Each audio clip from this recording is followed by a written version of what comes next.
السلام علیکم ورحمۃ اللہ وبرکاتہ۔ کربلا کا تحقیقی جائزہ 72 صحیح الاسناد حدیث کی روشنی میں جز ڈی سے حدیث نمبر 35 صحیح بخاری کی حدیث میں ہے، سیدنا مصعب بن سعد تابعی رحمہ اللہ اپنے والد سیدنا سعد بن ابی وقاص رضی اللہ تعالیٰ عنہ سے بیان کرتے ہیں کہ رسول اللہ صلی اللہ علیہ وآلہ وسلم غزوہ تبوک کے لیے روانہ ہوئے تو آپ صلی اللہ علیہ وآلہ وسلم نے سیدنا علی بن ابی طالب کو اپنے پیچھے قائم مقام کے طور پر چھوڑا۔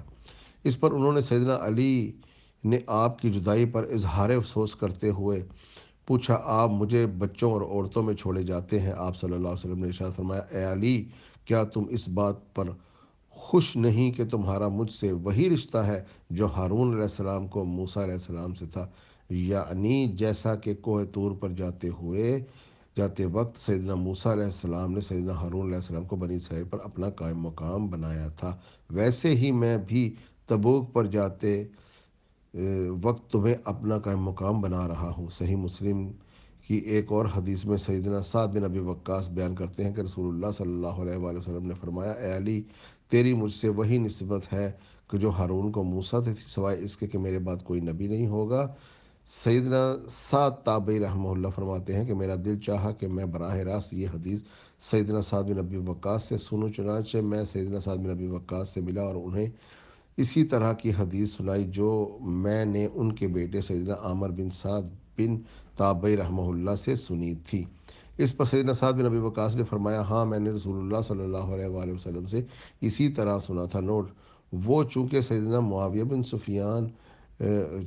بن سفیان کا دور ملوکیت تھا اور بنو امیہ کو ممبروں سے سیدنا علی پر لعنت کرنے کی بدعت کا رواج عام تھا، جس کی تفصیل آگے بیان کی جائے گی۔ حدیث نمبر 37 اور 48 تک آ رہی ہے۔ تو ایسے حالات میں سیدنا علی ابن ابی طالب کی اتنی شان بیان کرنے والی حدیث کو ہضم کرنا انتہائی مشکل کام تھا، چنانچہ سیدنا سعید تابعی رحمہ اللہ کہتے ہیں کہ میں نے پھر دوبارہ تاکیداً پوچھا، کیا واقعی آپ نے خود رسول اللہ صلی اللہ علیہ وآلہ وسلم سے سنا؟ چنانچہ سیدنا سعد بن ابی وقاص نے غصے کی حالت میں اپنی دونوں انگلیوں کو اپنے کانوں پر رکھ کر فرمایا، ہاں، ورنہ اگر میں جھوٹ بول رہا ہوں تو میرے یہ دونوں کان ہی بہرے ہو جائیں۔ بخاری و مسلم 4416، مسلم شریف 6217 اور 6218۔ یہ بخاری مسلم کی متفقہ علیہ حدیثیں ہیں۔ یہ کیا کہہ رہی ہیں بھائیوں؟ سوچنے کی بات ہے۔ ایک تو حضرت علی کرم اللہ وجہہ کو سب سے بڑی فضیلت انت بمنزلتی ہارون من موسیٰ، یعنی کہ حدیث منزلت اسے کہا جاتا ہے۔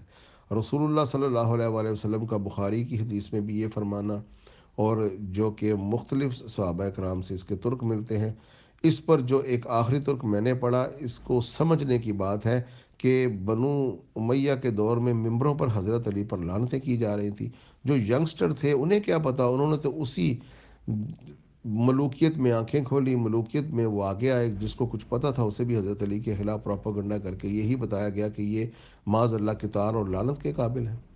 اس دور میں جب حضرت سعد بن ابی وقاص کے بیٹے نے یہ حدیث انہیں سنائی کہ اللہ کے نبی نے تو انہیں ہارون من موسیٰ کا لقب دیا ہے، اس پر وہ تابعی نے کہا، میں خود چاہ کر پوچھتا ہوں۔ سیدنا سعد بن ابی وقاص جو کہ عشرہ مبشرہ صحابہ کرام میں سے تھے، اور یہ حالانکہ نیوٹرل رہے تھے، یہ لڑے بھی نہیں تھے حضرت علی کے ساتھ مل کر معاویہ کے خلاف، اس کے باوجود سچے اتنے تھے۔ بدری، احدی، خندقی، بیعت رضوان والے سابقون الاولون صحابی سعد بن ابی وقاص کہتے ہیں، ہاں بالکل، میں نے یہ اپنے کانوں سے سنا اور ان کو یہ حدیث سنائی۔ اس پر پھر وہ بار بار تاکید، اس بیچارے کا کیا قصور جو ہر روز مسجد کے منبر پر جمعے کے خطبوں میں، عیدین کے خطبوں میں حضرت علی پر لعنت سنتا ہو، اس کو اس بات کا کیسے یقین آتا؟ اس پر سعد بن ابی وقاص نے غصے کی حالت میں اپنے دونوں انگلیاں اپنے کانوں میں رکھ کر فرمایا، ہاں، ورنہ اگر میں جھوٹ بول رہا ہوں تو میرے کان ہی بہرے ہو جائیں۔